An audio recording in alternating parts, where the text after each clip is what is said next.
Throughout India, he is known as a leader for promotion and protection of traditional knowledge systems. He is a well-known researcher for preventive and promotive healthcare. In this front, his recent innovation is an automation decoction making machine, namely AutoDoctor, which can be used as problem-solving tool by village health workers. He has been working on supply chain management of medicinal plant sector through multiple stakeholders approach. So today he is going to talk on same agenda, challenges of supply chain of medicinal plants and the hopes on hydroponics. Over to you, Dr. Arun Shanna. Thank you. So good morning, everyone. This is Dr. Arun Chandan here. I come from National Medicinal Plants Board, Government of India's board, which has been constituted by Ministry Ayush, Government of India. And this board has regional centers spread across the country to take care all activities related to medicinal plant sector. So in my today's presentation, I will be discussing some of the activities which we are taking care in under this activities of National Medicinal Plant Board under the sector of medicinal plants in India. So I will be sharing some of the activities, and I will be just giving you idea about the scope and possibilities as well as the challenges faced by the various stakeholders in this sector. And definitely we are fascinated and we are very happy that hydroponics has come up in a very nice manner to support us to meet the demand of the raw material, which is used in Ayurveda, Siddha and Unani systems of medicine. As I told you, you see, we have different agroclimatic zones, and in particularly my area where I am working, we have 4 agroclimatic zones. So at one side, we speak of species like Ashwagandha, Tulsi, and on the other side, we deal with the higher Himalayan species like Ephedra, Ginkgo biloba, Arnivia, Kutki, and so on. So, so this is an opportunity that we are in Himalayas and we are working on all these species. So again, this is regional center, regional facilitation center of National Medicinal Plant Board. So if I tell you the background actually, why the work of medicinal plants is important and why Government of India has given thrust to work on this. You know, plant-based medicines, they have their holistic and preventive healthcare value. So along with their nutritional value. And medicinal plants form a major resource base of our indigenous healthcare traditions or Indian systems of medicines, or Ayush for that matter we call. But if we see ASU and H is Ayurveda, Siddha, Unani and homeopathic systems where medicines are manufactured and also being used even in modern systems of medicine. And you see plant-based traditional systems of medicine are affordable and accessible even to the poor people of this country or across the globe. More than 80% of the world's population depends on medicinal plants for their healthcare needs. And if we see the global demand of medicinal plant sector, as per the WHO global market value for herbal industry is expected to reach 5 trillion in 2050. And the global market growth for the industry is expected to be 7% per annum. But now, after this post-pandemic situation, COVID situation, this has drastically increased. This demand has even gone up to 30% now. And there is a considerable popularity, considerable demand of raw material of medicinal plants of this sector has been seen actually. So, and if we see the segmentation of Indian herbal market, basically, you see medicinal plants are used in Ayurveda, Siddha, Unani and homeopathy formulations, as I told you. And there are ethical OTC medicines, proprietary medicines, which are sold over the table is another segment here. Herbal cosmetics, herbal teas, functional foods, nutraceuticals, extract, phytochemicals, resin and gums, flavors and fragrances, aromatic oils, aromatherapy, culinary herbs, and in veterinary medicine also, there is a huge demand of medicinal plants now. And you see, if we see the health-wise, health sector-wise, if we see the demand of medicinal plants, Ayurveda uses around 1,580 species. 87 species, Siddha 1128 species, Unani 503, Suarikpa 253 species, homeopathic 468 species, Western 192 species. Here I would like to mention that Government of India in the year 2014, when Honorable Prime Minister Shri Narendra Modi ji took over, a ministry for Ayush systems was created. You know what is Ayush? Ayush is A stands for Ayurveda, Y for Yoga and Naturopathy, U for Unani, S for Siddha, H for Homeopathy. And recently, one new system of medicine has also been added in Ayush, that is Swarigpa. Swarigpa is a system which is prevalent, which is popular among the higher Himalayan communities, particularly in Leh Ladakh area, Lahaul Spiti and Kinnaur districts of Himachal Pradesh. And on the other side, you can say that the Tibetan system of medicine is basically Swarigpa, or the Bhot system of medicine, which is we call in Himachal Pradesh, that is Swarigpa. So this is the sixth system of Indian systems of medicine which has been included in Ayush systems. If we see the demand and supply side of the medicinal plants, where I see there is a scope for hydroponics and other methods which Dr. Sudarshan and his team, or is all Mr. Bhaskar Rao and all the people are trying. So if we see the demand, so you know, the authentic study of demand and supply is available with NMPV, which was conducted in 2014 and 15. There are 1178 species in trade, and 242 species are highly demanded. And the recorded annual trade is more than 100 metric tons, and estimated consumption recorded is 5.12 lakh metric tons. And if you see the supply side, basically, see, still we are importing 15 species. Cultivation, if you see the cultivation side, we are having 54 species around, they are under cultivation. And still we are sourcing 114 species from forests. And Himalayan species are although more than 100, but tropical species are 78. So still 59 species, they are being sourced from wastelands. So 22% of the raw material is sourced from cultivation. Rest of the material is still being sourced from wild. And here, if you see, as I told you, that my office, my center is basically a multi-stakeholder strategy adopting center. So we work with the various stakeholders. And you see, if we look into the stakeholder segmentation of the medicinal plant sector, so we have cultivators, collectors, supply chain intermediaries, procurement agencies, transporters, retailers in mandis, yes, industry, particularly ASU and H, nutraceuticals, cosmetics, ISM practitioners and folk healers. It's a great segment. You see more than 12 lakh Indian system of medicine practitioners are there. We have number of folk healers. Their knowledge comes from generation to generation. They are also using medicinal plants. They are also in need of authentic raw material for manufacturing medicines which they are prescribing. We have number of research institutes, policymakers, consumers, international community. We have gatherers who gather medicinal plants from wild, and so on. And just moving ahead, before moving ahead, I would just like to just explain here that in the last 4 years, we have succeeded to actually just find out or dig out the supply chain of medicinal plant sector, and we have identified certain gaps in that sector. So I would like to just present that the supply chain before you, so that you come to know which are the gaps and where are the opportunities we can actually collaborate, or we can actually help each other, and we can help the industry, we can help the ailing communities to move ahead in this sector. So if we see the sources of medicinal plants, so I am talking of wild collection as well as cultivation.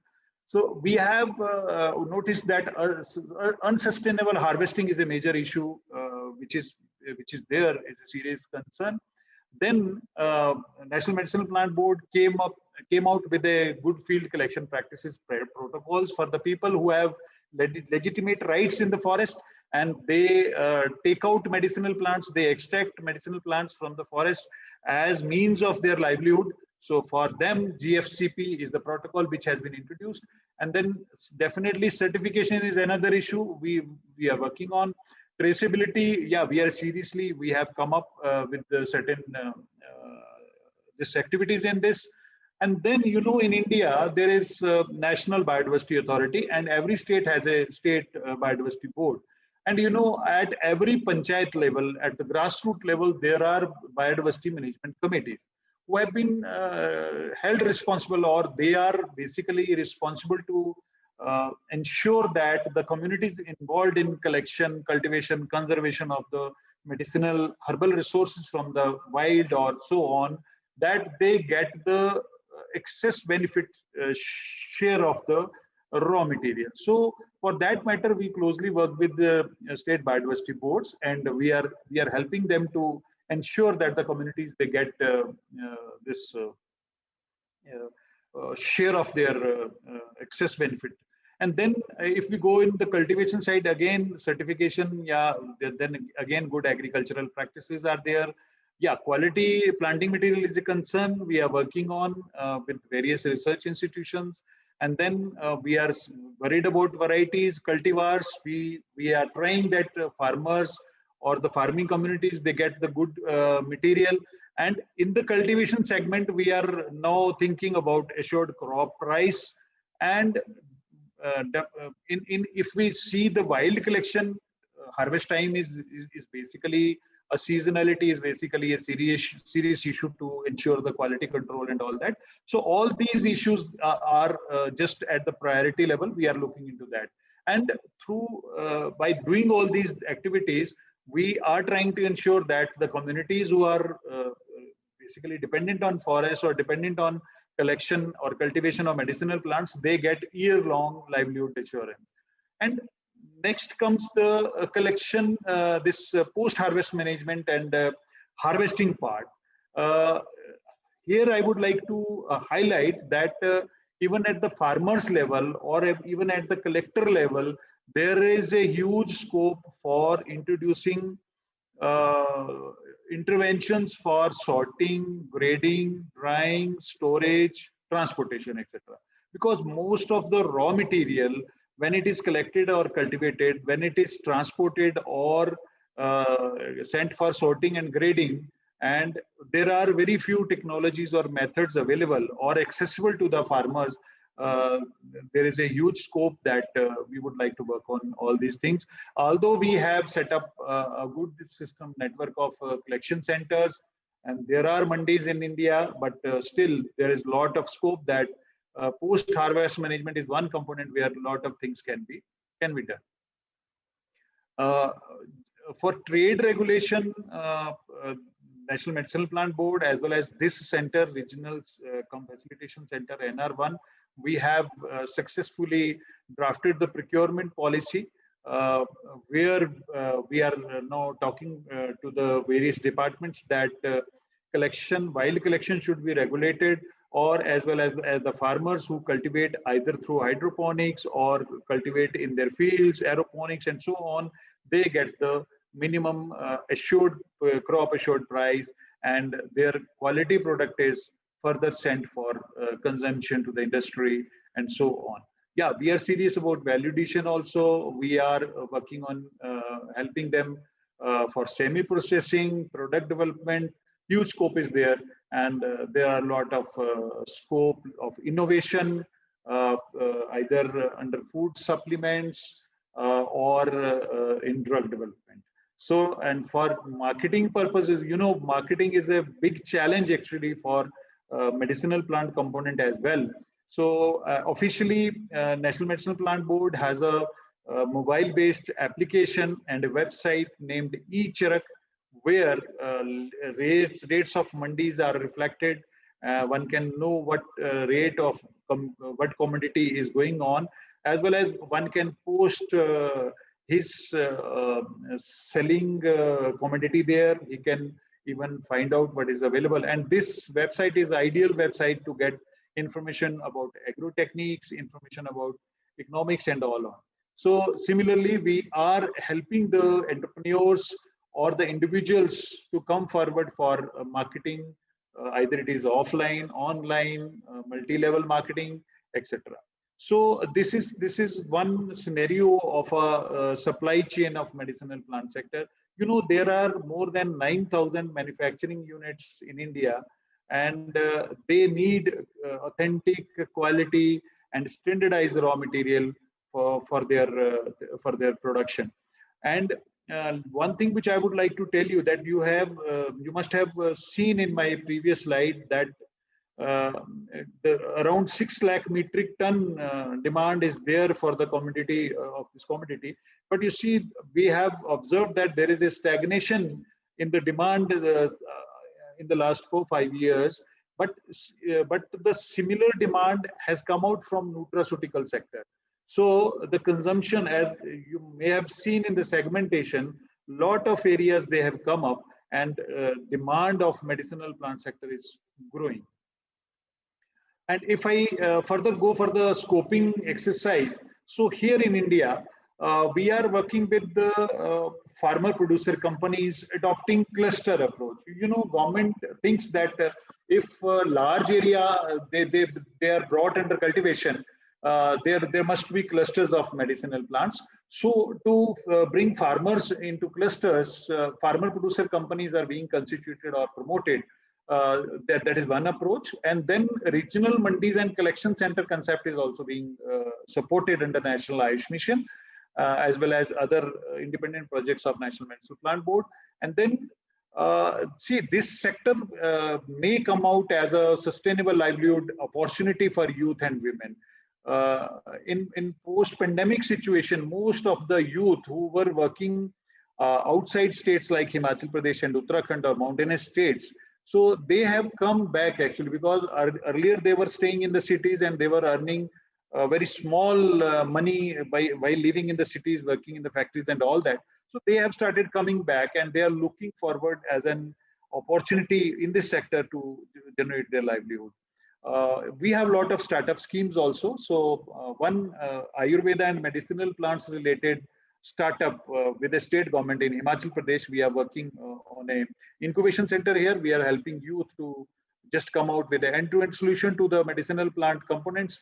They may start their own ventures. They can go for high-tech cultivation methods like hydroponics and so on, and or even they can further research and they can come out with novel ideas, innovations, and products. And then on the other side, this National Medicinal Plant Board, through its centers, and particularly my center, we are actually converging existing schemes with existing schemes, as well as we are trying to dovetail with the existing schemes. For example, we are closely working with the Rural Development Department. We are closely working with the district administrations or Department of Agriculture, where all these things, they move on together. They just go in a mission mode, and we are able to infuse the process of cultivation of medicinal plants and make it a reality for the farmers of this country. And let me just brief you about this National Medicinal Plant Board, which was set up in November 2000 under the chairmanship of Honorable Minister of Health and Family Welfare, Government of India. And this apex level organization, its headquarters in Delhi and headed by a CEO, Dr. JLN Shastri, the current CEO of this board. And you see, the board's primary objective is to coordinate all matters related to medicinal plants. And if we just go for cultivation of medicinal plants, you know, we are helping the states by giving subsidies for 140 medicinal plants which are in demand. And in my area, we are covering all 4 agroclimatic zones, but board is covering all agroclimatic zones of this country. Handholding support in terms of training and capacity building is given by this institution or board. And then many of the self-help groups, food processing, farmer producer companies, as well as this other community-based organizations. So we feel that they should be brought under supply chain management of medicinal plants. I would just like to just highlight here the marketing initiative. You know, marketing is a big challenge in India. And as we are a facilitation center, we are not negotiator. Basically, we help the stakeholders to come forward and we just help them as a facilitator. So in the past, during pandemic, actually, we facilitated trade of some of the medicinal plants, which was actually difficult for the farmers during that period. So particularly Picrorhiza, that Kutki, popular Himalayan species, we could actually facilitate the trade of this species. And due to the demand of Ayush Kwath across the country, Tulsi was in great demand, so that we did. And you see, our objective is basically to link up forward and backward linkages. And I am just happy to tell you that if I see the forward linkages, we have a lot of demand of medicinal plants globally now. So we have people in Canada, North America. They are interested to buy standardized, quality, authentic material from our people. On the other side, if we see the backward linkages at the farmers level, lot of farmers, they have come up, lot of innovative initiatives have come up. And if I speak of hydroponics, that is the reason I got connected with Professor Dr. Sudarshan and Bhaskar Raoji. Recently, one project is there which has been established in Chandigarh by two young Himachali boys. So they are doing Bacopa monterey through hydroponics, and they have succeeded to do hydroponics cultivation of mucuna and even ashwagandha and tulsi also. So, and on the other side, CSIR IHBT institution in Palampur, they have developed protocols of hydroponics of Kutki and Valeriana. So this institution was connected with our facilitation. The company now, they will be starting hydroponics of Kutki and Valeriana in and around Chandigarh. So similarly, this kind of facilitation for backward and forward linkages is taken care by board, and I am proud to say that we are very close that this system will be now successful to bring out very good results shortly, where farmers will be getting good price for their produce. Again, I would like to highlight here, if we really want to go for good quality, good marketing opportunities, this high-tech post-harvest management technologies are required at the community and farmers level. A lot of things are required to be done there. So I would just throw this idea before the audience, before the people who are in this discussion, that they should think into this, and we are very open for any collaboration. We will take you to the farmer producer companies where they actually need this these kind of inputs, and they can do it. So we have a small cooperation with FIZ Germany, where we are exploring scope in biotechnology and definitely in post-harvest technologies for 32 Himalayan species. So, and we are very seriously working on small-scale value addition machines. Actually, we have, as part of the supply chain gap of the medicinal plant sector, so we have actually identified very small scale machines. Those can be used by the farmer groups, for community level organizations, so they can go for this value addition at the source. Because I personally feel value addition at the source is essentially required if we really want to give good return to the farmers as far as medicinal plant sector goes. You see, quality assurance certification of medicinal plants raw material is a major concern of National Medicinal Plants Board, and we have a scheme on voluntary certification where two types of certifications for good agricultural practices and good field collection practices are basically issued to the farmers. And we are working with Quality Council of India, and now NPOP, that APEDA listed organizations are also there, where farmers can approach. And initially, Ministry has supported this certification process financially also. So these are the components of this quality, safety, and efficacy of medicinal plants raw material.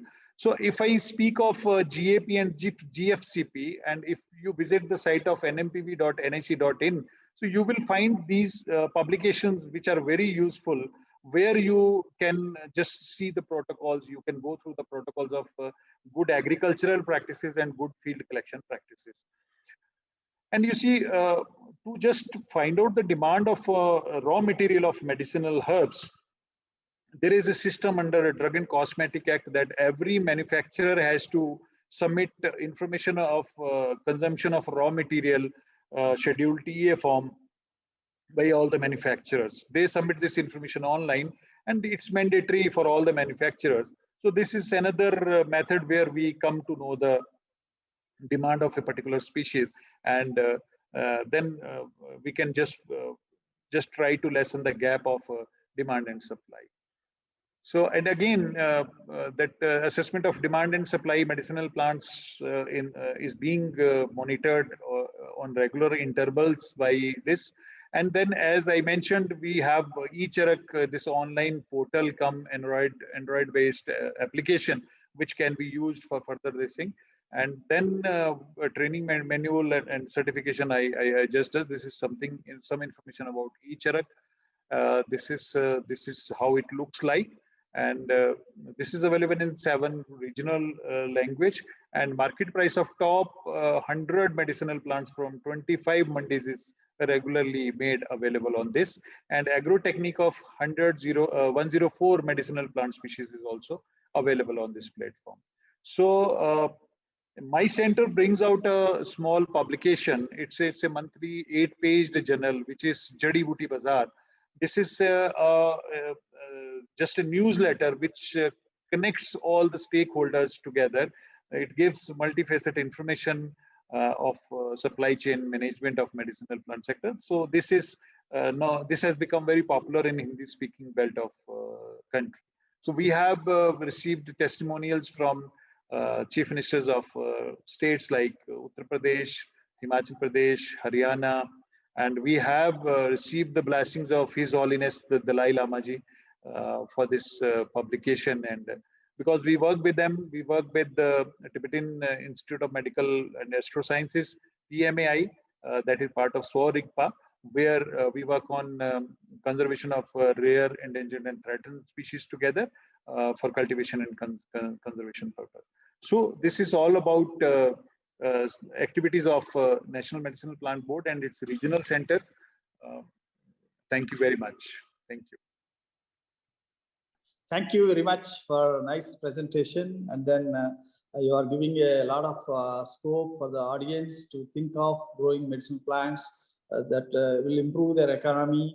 And then I want your speech will be definitely motivating a lot of Indian farmers and Indian scientist community. There is a need to develop a lot of protocols for hydroponics, various methodology, various kits to be developed, simplified for farmers. A lot of research to be done in India for Indian farmers' perspective, I hope so. I hope there are questions on your screen in WhatsApp. If you can able to see some, you can answer some of them. Okay, so you sent me the list of questions. Yeah, some.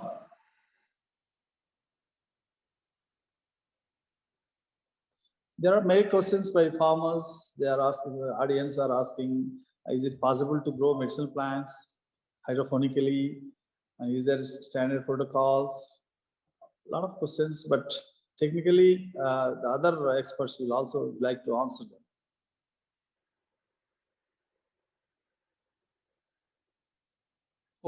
Okay. So I'll just reply 2-3 questions, 3-4 questions. Yes. You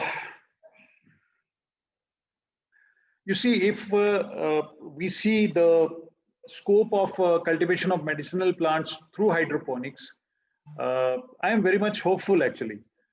Just seeing the results of hydroponics cultivation of Valeriana jetamansi and Picrorhiza crua, that Kutki and Valeriana, which has been done by CSIR IHBT in Palampur, and recently this technology has been transferred to a company, this hydroponics company in Chandigarh.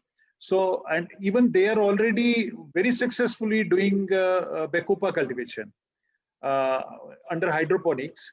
And that's a wonderful experiment. And I would just like to share that they have come up with an end-to-end solution.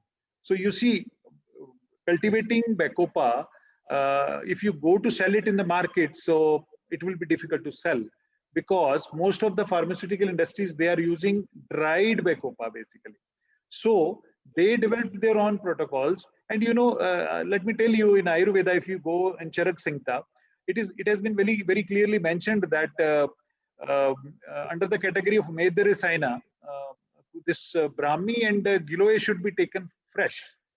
And you see, in this country, very few, maybe I think, I don't know, is any company which may be using Bacopa fresh. So hydroponics, and as you people are doing it in the urban farming at a small scale level, so I think this can be a very good opportunity for self-care, self-help. And if we start doing it at the small scale, and the National Medicinal Plants Board can come forward in a project shape, as already Dr. Shastri has discussed, that the board will be signing one MOU with you for this technology of hydroponics. So, and I think if we see the scope for financial support and all that, we can initially, it's too early to say on my part, but definitely under R&D section, I think we can take up the projects to develop protocols and evaluate the quality of the produced material and go on. But at a small scale, I think it can be a wonderful opportunity where need-based, small-scale raw material can be generated for fresh consumption or for small-scale processing. And many questions are there about the plants; those can be grown through hydroponics. So I have referred 3-4 species, those I know, and it's a recent knowledge for me. And it's again, I tell you, this is fascinating basically, because growing and just observing growth of plants in water, and particularly this Kutki, Jetamansi, Bacopa, even Mucuna, conch they grown, even they were successful, these guys were successful to grow Sarabganda also, and they were confident about the quality as well. So yes, lot of scope is there. We can go in that segment. And some questions are there regarding the scalability and profitability of the sector. Sir, I would just like to tell you that apart from hydroponics, I think hydroponics definitely it will be beneficial. Actually, it will be a profitable venture. But if we see medicinal plants as a whole, and if we just go in a serious manner, looking into the seasonality of the plants, and we do this scientific cultivation, taking cultivars into consideration, and then we cultivate it, and we have marketing opportunities available with us, I'm sure that this is actually a better option as compared to the traditional crops, either it's paddy, wheat, rice, or maize, and so on. Farmer can make segments, make portions of the land. I will not recommend that he should entirely replace the traditional cultivation practices of agriculture, but slowly he can shift to this side, and it's 3 to 4 times more beneficial for the farmers if we compare this with the traditional agriculture practices. And someone has asked how to do marketing and selling of medicinal plants. You see, if you start cultivation, and let me tell you the strategy of National Medicinal Plants Board, which is you will be seeing in operational in the field shortly. Board is working on a very big scheme now, encouraging lot of farmers to come forward for cultivation. You see, marketing is a big problem. So board has started working on marketing part first. So Dr. J.N. Shastri's chairmanship could succeed actually to bring in the industry together. Actually, most of the industrial associations of Ayurveda, Siddha, and Unani medicines, they came together and they started discussing that to meet their demand of raw material, they should go to the farmers and board should facilitate. So now the subsidy part, which is taken care by, which is given by the board, shall also be given to the farmers. And there will be an agreement, contract agreement with the farmers as well as the industries. So everybody will be working together, and farmers will be given support for the inputs, and then there will be buyback arrangements. And in the recent past, I'm happy to share with you that a lot of very big demand, huge demand has been received by National Medicinal Plant Board, or even these regional centers. My center has also received a huge demand from the industry, where they are interested to directly buy the raw material from the farmers.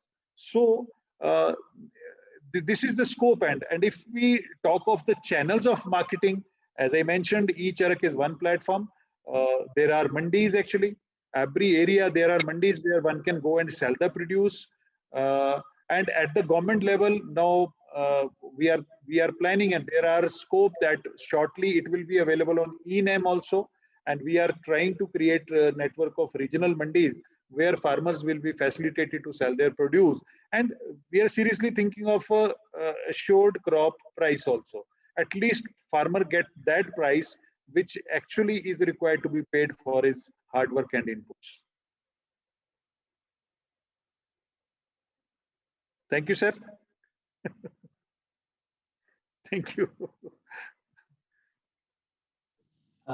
Thank you, sir, for a nice talk and clarifying a lot of doubts. I hope National Medicinal Plant Board will come out with some good protocols for our Indian farmers and some type of different kits with R&D team like Palampur. People can come out. All these things will help our Indian hydroponics of growing medicinal plants will be fruitful, and then people will get safe and quality and microbial free medicinal plants that will be useful for the future. I hope India is going to do very well and then develop an export market also nicely so that our economy, sustainable growing of medicinal plants in hydroponic can take place soon. Thank you very much once again. Thank you. Thank you. Thank you very much. Thank you.